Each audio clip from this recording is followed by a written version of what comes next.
Bom dia, nós somos a equipe 5 e iremos falar um pouquinho sobre Hiparco de Nicéia. Bom, Hiparco de Nicéia foi um astrônomo, matemático e geógrafo grego, nascido em 190 a.C., em Nicéia, na Bitínia. Hoje, Iznik, na atual Turquia, viveu em Alexandria, sendo um dos grandes representantes da escola alexandrina. Morreu na ilha de Rhodes, atual Grécia. Com 70 anos, ele é famoso por sua descoberta acidental de precessão dos equinócios, também conhecido por ter sido um astrônomo que trabalhou pelo menos de 127 a 162 a.C. Algumas de suas descobertas foram que ele elaborou o primeiro catálogo de estrelas, realizou várias descobertas sobre os movimentos e a órbita do Sol, determinou períodos de ocorrência de eclipses lunares e solares. Também criou a escala de magnitude das estrelas baseadas em seus brilhos. Escreveu comentários críticos sobre alguns de seus antecessores e contemporâneos. Bom, agora eu vou falar sobre a trigonometria. O objetivo principal dela é o estudo das relações entre os ângulos e os lados de um triângulo. Tri significa 3, gono, ângulo e metria, medida, que resumindo é a medida de um ângulo. O seu desenvolvimento deu-se devido aos problemas gerados pela astronomia e navegações que tinham egípcios e babilônicos. Na antiguidade, os astrônomos queriam desenvolver métodos de medição, pois os problemas requeriam parte de figuras geométricas imaginárias.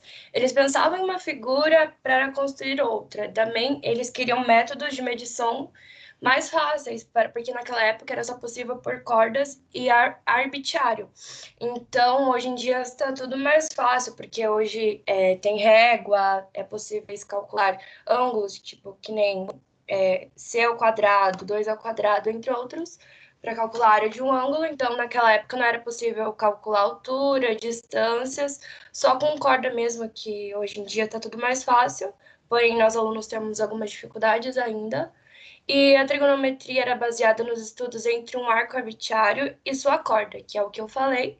E os conceitos seno e conosseno, eles eram originados dos problemas da astronomia, e o tangente surgiu da necessidade de calcular alturas e distâncias que eram bem difíceis para eles.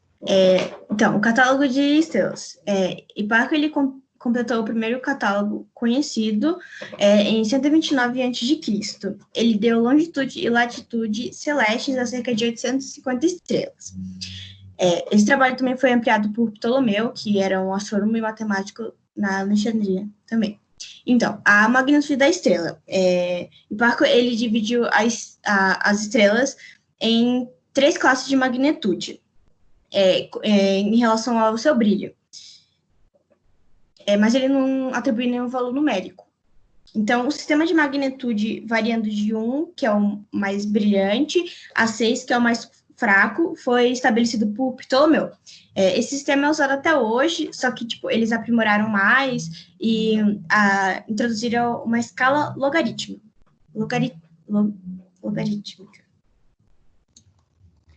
Eu vou falar um pouquinho sobre a divisão da circunferência, que também Hiparco foi o responsável. Ele partiu do mesmo princípio dos babilônios. Ele utilizou a base 60 porque eles acreditavam ser um número de fácil decomposição, que tinham mais múltiplos.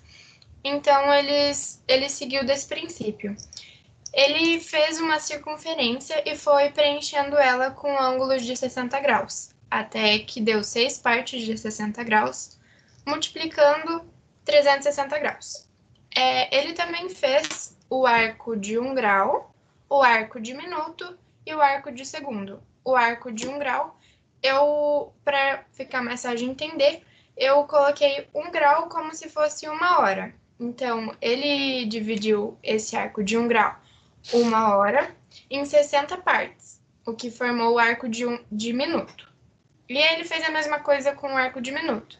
Ele dividiu em 60 partes iguais, formando os segundos. Eu coloquei um exemplo aqui de que ficou 6 partes iguais de 60 graus, iguaizinhas. E cada linhazinha pequenininha dessa da régua equivale a 1 grau. Então, imagina, esse espacinho que sobrou aqui dentro, ele dividiu em 60 e, de novo, ele dividiu em 60 para formar os segundos. Hipparco conseguiu definir a distância da Terra entre a Lua a partir de um eclipse lunar, quando a Terra fica entre o Sol e a Lua. Ele precisou do diâmetro da Terra, partindo de dois ângulos, triângulos retângulos, nos quais suas hipotenusas ligavam o centro da Terra às bordas da Lua e do Sol. Hipparco considerou o tempo da órbita da Lua em volta da Terra como 27,3 dias. Isso ele conseguiu medir o ângulo D, que está representado na foto, com uma regra de 3 simples, que era 2D sobre 100 era igual a 360 graus sobre 39.312 minutos, que era 27 dias transformados em minutos. Então o D era 0,5 graus. Após vários cálculos, que esses cálculos eram muito extensos, então não cabia colocar aqui. Ele descobriu o ângulo B, que também está representado na foto, que era 0,25 graus. Agora, sabendo o ângulo B, ele usaria o seno desse mesmo ângulo para saber a hipotenusa do ângulo X, que é a distância entre a Terra e a Lua. Então, ele somou o ângulo B com C e deu 0,75 graus. Fazendo as contas do seno do ângulo de 75 graus, que era igual ao cateto oposto a esse ângulo, que era o raio da Terra. Dividindo pela hipotenusa de X, invertendo o X pelo ângulo de 75, numa regra de 3, o X era aproximadamente o raio da Terra dividido pelo seno do ângulo de 75 graus. De 0 a 75 graus.